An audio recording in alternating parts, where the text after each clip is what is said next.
અને તત્વયોગમિતીય ગણતરીઓ.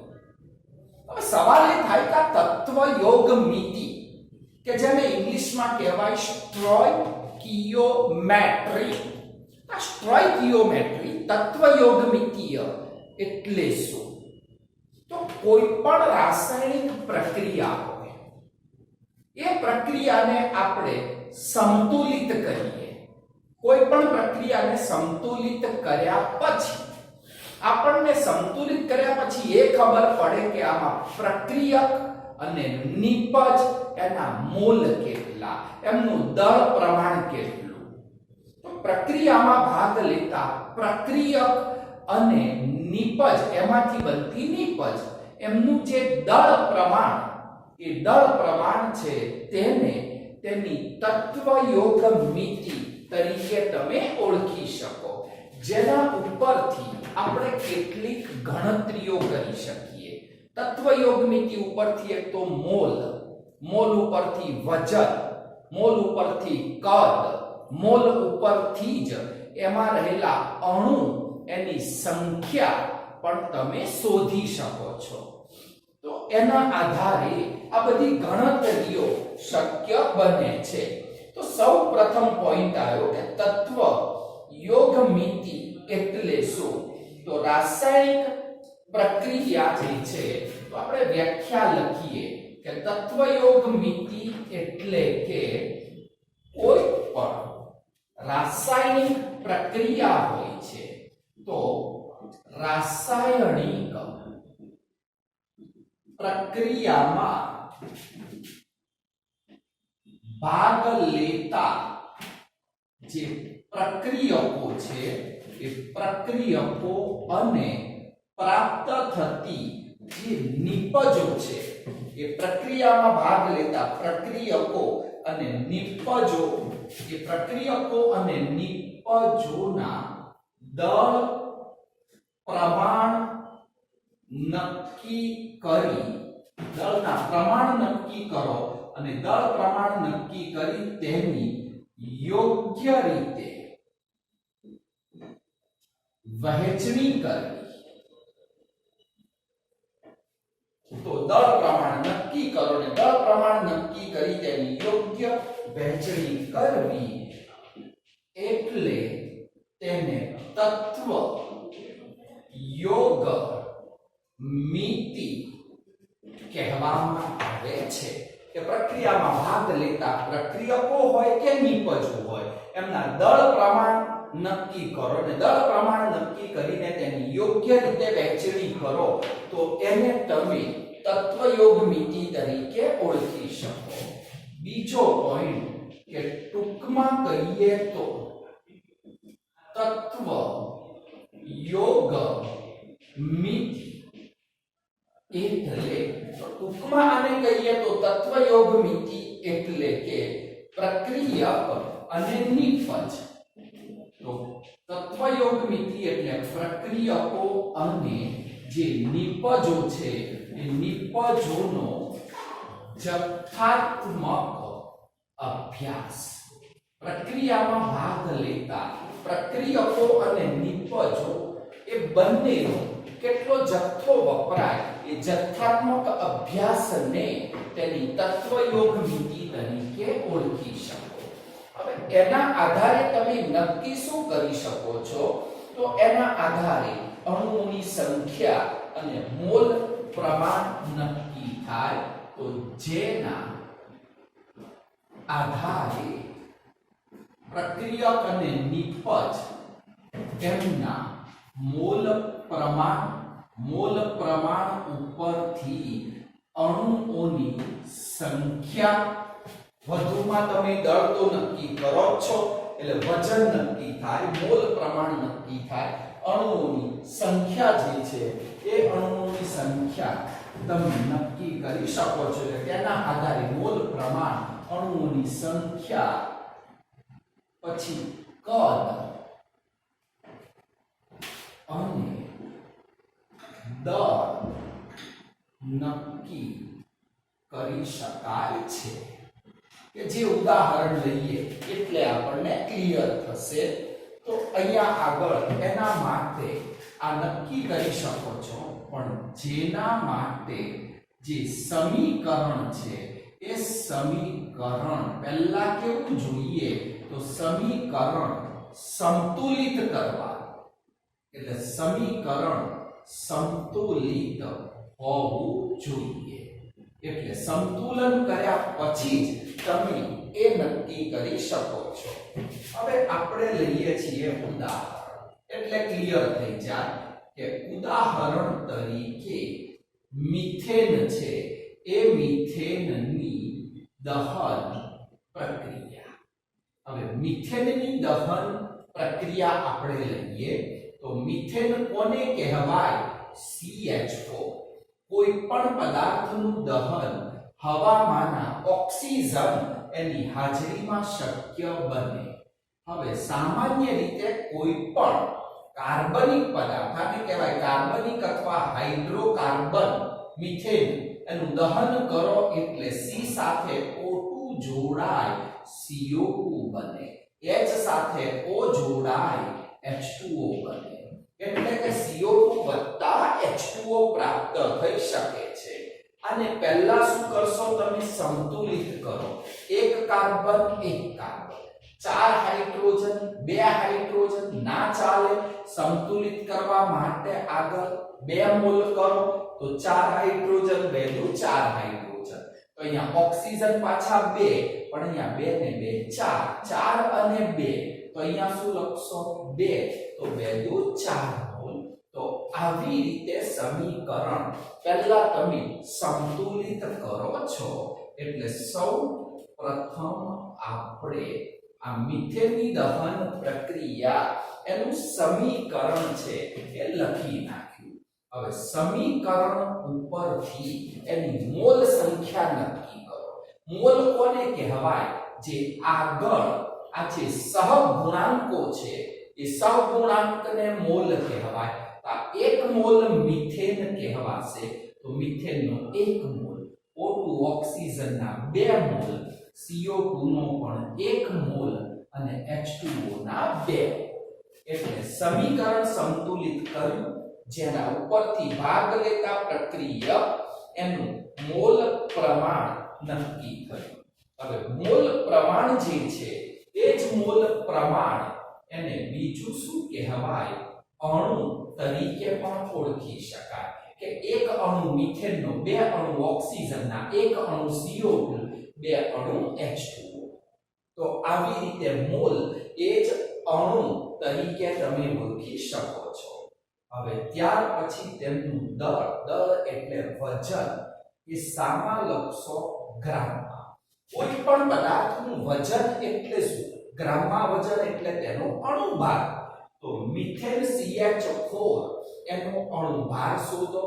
હવે અમુક પરમાણુ ભાર તમને મોઢે યાદ જ જોઈએ મારે, કે જે વારંવાર આવવાના છે, અને હવે આપણે યાદ રાખતા શીખવું પડશે ને કે CH4 મિથેનનો અણુભાર કેટલો?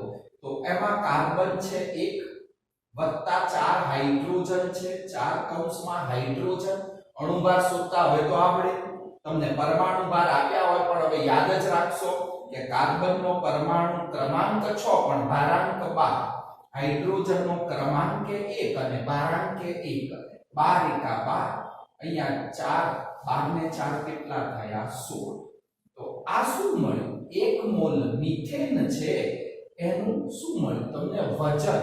વજન એટલે કોઈ પણ પદાર્થનું ગ્રામમાં, તમે જે વજન એટલે તેના 1 મોલ જથ્થાનું ગ્રામમાં વજન, આ 16 ગ્રામ મિથેન કહેવાય.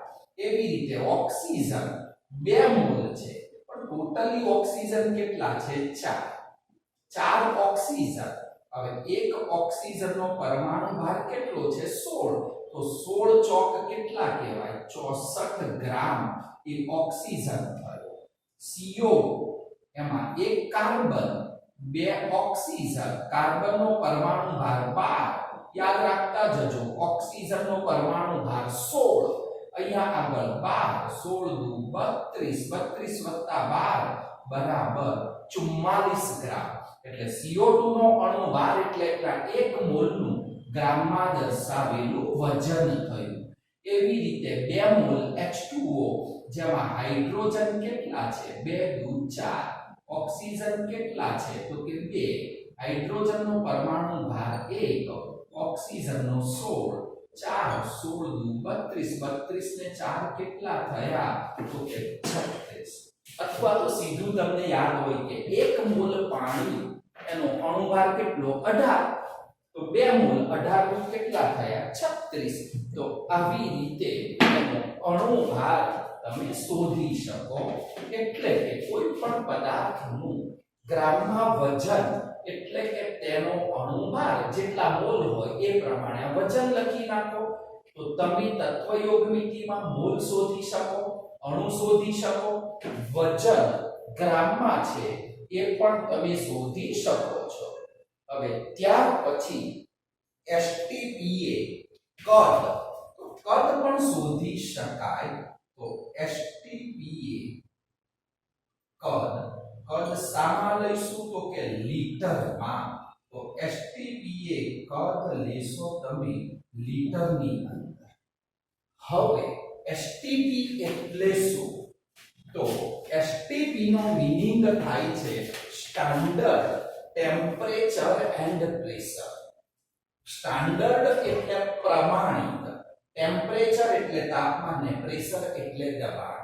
હવે આ વૈજ્ઞાનિકોએ જે પ્રયોગ કરતા જુદા જુદા દેશના વૈજ્ઞાનિકો પ્રયોગ કરે, ધારો કે એક જ પ્રયોગ હોય, આપણા ભારત વાળો 25 તાપમાને કરે, અમેરિકા વાળો 50 કરે, ઓસ્ટ્રેલિયા વાળો તો કે 80 કરે. જો તાપમાન જુદા જુદા હોય ને તો અવલોકન જુદા જુદા મળે, એક સૂત્રતા જળવાતી નથી. માટે સમગ્ર વિશ્વના વૈજ્ઞાનિકોએ કોઈ પણ પ્રયોગ કરવો હોય તો એમણે પ્રમાણિત તાપમાને અને દબાણે જ કરવો પડે, તો જ બધાના અવલોકનોમાં એક સૂત્રતા જળવાઈ રહે. તો આવું જે તાપમાન અને દબાણ તેને સ્ટાન્ડર્ડ ટેમ્પરેચર એન્ડ પ્રેશર તરીકે ઓળખી શકાય. તો એ મૂલ્યો કયા છે? તો અહીંયા આગળ સ્ટાન્ડર્ડ ટેમ્પરેચર એન્ડ પ્રેશર એટલે કે STP એનું મીનિંગ શું થાય છે? STP એટલે સ્ટાન્ડર્ડ એટલે પ્રમાણિત. તો પ્રમાણિત તાપમાન અને દબાણ. પ્રમાણિત તાપમાન અને દબાણ. તો અહીંયા આગળ પદાર્થની ભૌતિક સ્થિતિ ઉપર પણ એનો આધાર હોય છે કે પ્રમાણિત તાપમાન 11મા ધોરણમાં 0 સેલ્સિયસ એટલે 273.15 કેલ્વિન તાપમાન પ્રમાણિત કહેવાય. દબાણ એક વાતાવરણ અથવા તો એક વાતાવરણ એટલે 1.013 બાર એ પ્રમાણિત દબાણ થયું. ત્યાર પછી પ્રમાણિત મોલ કેટલા? તો કે 1 મોલ પ્રમાણિત હોય. એટલે પ્રમાણિત તાપમાન ને દબાણ તો આવી ગયું. જો તાપમાન ને દબાણ પ્રમાણિત, તો પ્રમાણિત મોલ પણ એક જ હોય. અને 1 મોલ કોઈ પણ વાયુ હોય, 1 મોલ વાયુનું પ્રમાણિત તાપમાને અને દબાણે કદ 22.4 લીટર હોય છે. તો આ તમારી આખી STP ની પરિસ્થિતિ થઈ ગઈ. એટલે આ વસ્તુ વાયુઓ માટે છે એ યાદ રાખજો કે પ્રમાણભૂત તાપમાન ને દબાણ એટલે કે પ્રમાણિત તાપમાન 273.15 કેલ્વિન 11માં પૂરતું. 11માં વાયુઓનો અભ્યાસ છે, 12માં ઘન પદાર્થોનો અભ્યાસ. ત્યાં પ્રમાણિત તાપમાન ઓરડાનું તાપમાન 25 સેલ્સિયસ લેવાય. અહીંયા 0 સેલ્સિયસ એટલે 273.15 કેલ્વિન તાપમાન 11માં પ્રમાણિત. દબાણ એક વાતાવરણ. અને પ્રમાણિત તાપમાને અને દબાણે કોઈ પણ વાયુનું 1 મોલ હોય, 1 મોલનું STPA કદ કેટલું થશે? 22.4 લીટર. આ યાદ રાખવાનું તમારે. તો હવે એના ઉપરથી હું STPA કદ લીટરમાં લખું છું. તો આ મિથેનનું 1 મોલ કોઈ પણ વાયુનું કદ કેટલું થાય? 22.4 લીટર. 1 મોલનું 22.4 તો ઓક્સિજનના 2 મોલ એટલાનાથી બમણું 22×44.8 લીટર કદ STPA થાય. ફરી 1 મોલ એટલે સેમ 22.4 લીટર. 2 મોલ એટલે સેમ આના જેમ બમણું 44.8 લીટર. તો STPA આ કોઈ પણ વાયુનું કદ થઈ ગયું. એટલે આ પોઈન્ટ તમારે એ ધ્યાનમાં રાખવો પડશે. STPA કદ તમારું લીટરમાં આવી રીતે પ્રાપ્ત થઈ શકે છે. ત્યાર પછી પરમાણુની સંખ્યા. હવે અણુ સંખ્યા ઉપરથી તમને પરમાણુ સંખ્યા છે એ પ્રાપ્ત થઈ શકે છે. હવે પરમાણુ સંખ્યા એટલે શું? તો પરમાણુની સંખ્યા બરાબર અણુની સંખ્યા ગુણ્યા એવોગેડ્રો આંક. તો એવોગેડ્રો આંક તમને ખબર હોવો જ જોઈએ કે મોલ એટલે અણુ અથવા તો અહીંયા શું લખાય મોલ. મોલ ગુણ્યા એવોગેડ્રો આંક એટલે પરમાણુની સંખ્યા તમને પ્રાપ્ત થઈ શકે છે. તો અહીંયા આગળ આ મિથેનનો એક અણુ છે તો મોલ ગુણ્યા એવોગેડ્રો આંક. એવોગેડ્રો આંક જેની કિંમત તમને ખબર છે કે 6.022 ગુણ્યા 1023 એટલે કે 6.022 ગુણ્યા 1023 પરમાણુ ગણી શકાય છે. એટલે આવી રીતે આ પરમાણુ સંખ્યા તમને પ્રાપ્ત થાય. અહીંયા 2 મોલ એટલે 2 અણુ.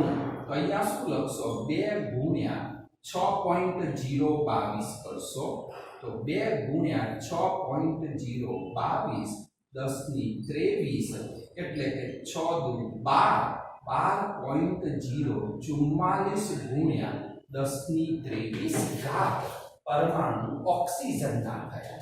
એવી જ રીતે CO2 નો એક જ મોલ છે તો આનું આ જ થવાનું કે ઓક્સિજનમાં 1 ગુણ્યા 6.022 1023 એટલે કે એમાં પણ 6.022 ગુણ્યા 1023 પરમાણુ તમે ગણી શકો છો. અને છેલ્લે ઓક્સિજનના 2 મોલ તો અહીંયા શું લખાશે? 2 ગુણ્યા 6.022 1023 એટલે કે 12.044 ગુણ્યા 1023 પરમાણુ થઈ શકે. ટૂંકમાં તમે યાદ રાખશો કે પરમાણુની સંખ્યા બરાબર એના મોલ ગુણ્યા એવોગેડ્રો આંક. જે મોલ છે એની સાથે એવોગેડ્રો આંક એનો ગુણાકાર કરો તો એના ઉપરથી તમને પરમાણુ સંખ્યા પ્રાપ્ત થઈ શકે. તો આવી રીતે તત્વયોગ મિતિ અને તત્વયોગમિતીય ગણતરીઓ. તત્વયોગમિતિ એટલે શું? તો કે રાસાયણિક પ્રક્રિયામાં ભાગ લેતા પ્રક્રિયકો હોય કે નિપજો એમના જે દળ પ્રમાણ છે એ દળ પ્રમાણની શું કહેવાય? યોગ્ય રીતે વહેંચવી. અને તત્વયોગમિતિ તરીકે ઓળખી શકાય એટલે કે પ્રક્રિયક અને નિપજોનો જથ્થાત્મક અભ્યાસ જેના આધારે મોલ ઉપરથી અણુ, પછી વજન છે એટલે દળ ગ્રામમાં, પછી કદ અને પરમાણુ સંખ્યા પણ આવી જ રીતે તમે શોધી શકો છો. તો આની સાથે તમારો આ જે ટોપિક છે એ આખો પૂર્ણ થયો. કોઈ મુશ્કેલી આમાં તમને? કે 16 ગ્રામ ચાલુ કર્યું? હા. તો 16 ગ્રામ મિથેન, આ 16 ગ્રામ મિથેન ના દહનથી ઉત્પન્ન થયેલ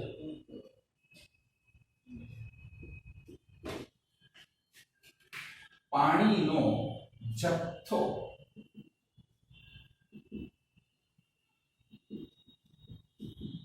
ગ્રામમાં. હવે આના ઉપર આધારિત જ આ તમને કોયડો આપ્યો છે. જો આ ટોપિક સમજાઈ ગયો હોય તો એકદમ ઈઝી કોયડો બની જાય.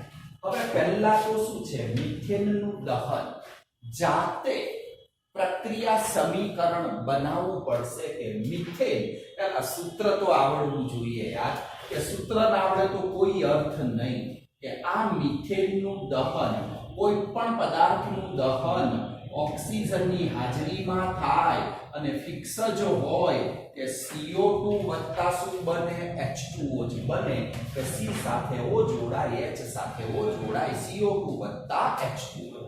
હવે સંતુલન તો કરવું જ પડે કે એક કાર્બન પણ 4 હાઇડ્રોજન, 2 હાઇડ્રોજન ના ચાલે, આગળ 2 મૂકી દીધા તો ઓક્સિજન 4 થયા, અહીંયા 2 તો આગળ 2 મૂકી દીધા, સમીકરણ સંતુલિત થઈ ગયું. હવે આપણે સમીકરણ ઉપરથી આપણે જોઈએ તો પહેલા અહીંયા પ્રશ્ન શું કર્યો છે, 16 ગ્રામ મિથેનનું દહન કરો.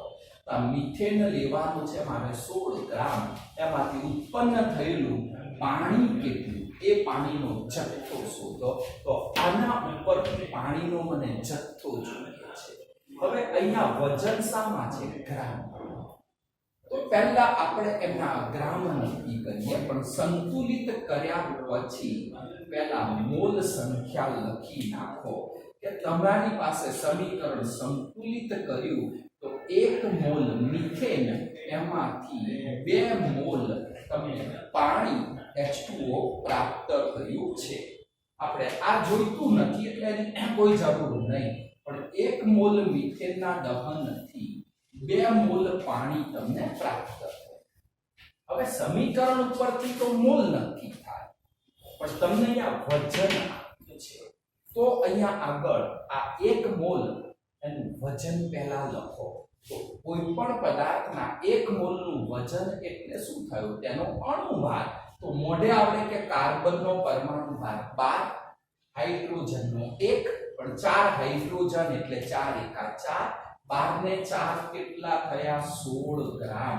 તો 1 મોલનું વજન કેટલું કહેવાય, 16 ગ્રામ મિથેન ગણી શકાશે. 1 મોલ એટલે 16 ગ્રામ. તો પછી આ 2 મોલ એટલે કેટલા, તો અહીંયા આગળ 2 મોલ, તો આપણી પાસે ખબર છે કે પાણી જેનો અણુભાર કેટલો, 18.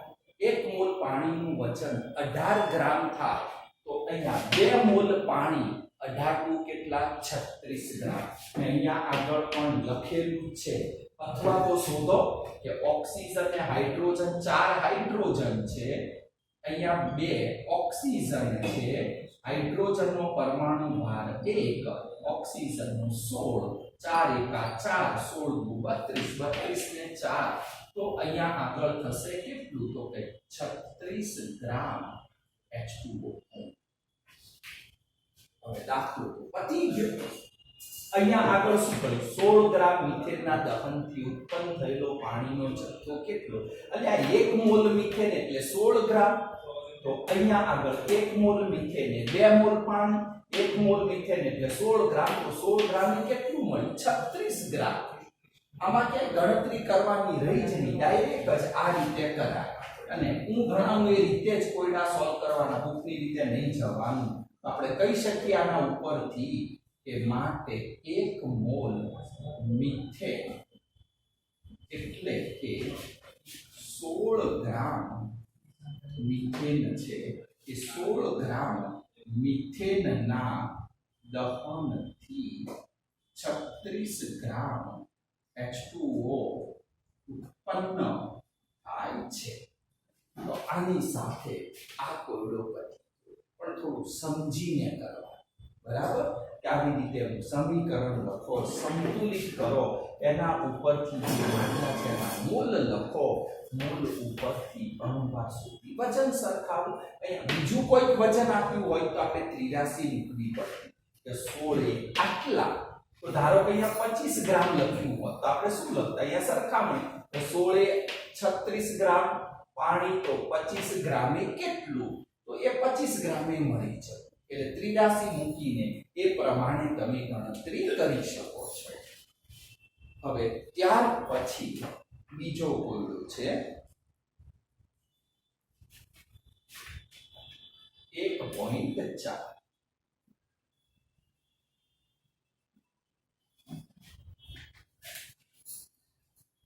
દહન પ્રક્રિયાના અંતે, તો આ જ કોયડા ઉપર આધારિત છે કે ઉપરની જે દહન પ્રક્રિયા છે એ દહન પ્રક્રિયાના અંતે 22 ગ્રામ CO2 ઉત્પન્ન કરવા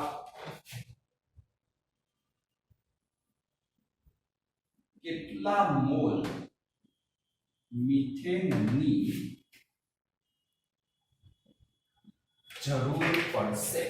તો આના ઉપર આધારિત આગળનો કોયડો કે ઉપરની દહન પ્રક્રિયા એના અંતે શું કહે છે, 22 ગ્રામ CO2 ઉત્પન્ન કરવો છે તો કેટલા મોલ મિથેનની જરૂર પડશે? ફરી પ્રક્રિયા લખી નાખો કે મિથેનની દહન પ્રક્રિયા છે, તો ફરી પ્રક્રિયા લખીએ કે CH4 2O2 gives CO2 2H2O. આની આ પ્રક્રિયા મેં ફરી લખી નાખી. હવે કોની વાત છે? CO2 અને કેટલા મોલ મિથેન, આ બેની વાત છે. તો આ બંનેની વાત છે તો બંનેના હું મોલ લખું પહેલા કે 1 મોલ મિથેન છે, 1 મોલ મિથેન એમાં આ કેટલા મોલ છે? તો કે 1 મોલ CO2 છે.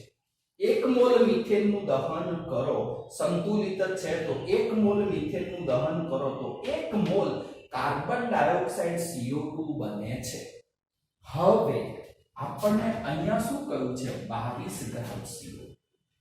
આપણે 22 ગ્રામ CO2 સામે આ મિથેનના શું માંગ્યા છે? પાછા મોલ માંગ્યા છે. તો આ CO2 છે એનું વજન લખ્યું છે, તો આપણે 1 મોલ CO2 નું વજન લખી નાખો. કોઈ પણ પદાર્થના 1 મોલનું વજન એટલે તેનો અણુભાર. આ યાદ રાખજો કે કોઈ પણ મોલ ઉપરથી વજન શોધાયા તો કે 1 મોલ CO2 નો અણુભાર કેટલો? તો મોઢે મોઢે ગણતરી કરતા આવડવી જ જોઈશે કે કાર્બનનો પરમાણુ ભાર 12, ઓક્સિજન 16 પણ 2 છે, 16 દુ 32, 32 ને 12, 32 ને 12 કેટલા થયા? તો કે 44 ગ્રામ CO2 તરીકે ઓળખી શકાય. એટલે કે 1 મોલ મિથેનનું દહન કરો તો 1 મોલ CO2 એટલે 44 ગ્રામ CO2 મળે. હવે ઊંધા જવું પડશે કે 44 ગ્રામ CO2 માટે કેટલા મોલ મિથેન લેવો પડશે? 1 મોલ. તો અહીંયા 22 ગ્રામ CO2 માટે કેટલા મોલ? તો હવે તમારે 83 મૂકવી પડશે કે ભાઈ 44 ગ્રામ CO2 મેળવવા 1 મોલ મિથેન જરૂરી છે. તો આ 1 mall methane, 1 mall CO2, 1 mall CO2 એટલે 44 ગ્રામ. 44 ગ્રામ CO2 મેળવવા 1 મોલ મિથેન જરૂરી. પણ દાખલાની કિંમતમાં કયું છે કે 22 ગ્રામ CO2 મેળવવા કેટલા મોલ મિથેનની જરૂર પડે? તો આપણને આમ તો સીધી ખબર પડે કે 44 એ 1, તો 44 ના અડધા 22, 22 એ કેટલા? તો 1 ના અડધા 0.5. પણ ગણતરી કરવી પડે, સારું લાગે કોઈકને કે 22 ગુણ્યા 1 ભાગ્યામાં 44, 22 દુ 44, 1 ભાગ્યા 2, 1 ભાગ્યા 2 એટલે શું કહેવાય? 0.5 મોલ મિથેન થઈ શકે છે. તો આની સાથે તમારો આ કોયડો છે એ પણ પૂર્ણ થયો. એટલે કે અહીંયા આગળ આની સાથે આ કોયડો પૂર્ણ. 1.3, 1.4, તો 1.4 કોયડો પણ પૂર્ણ થયો.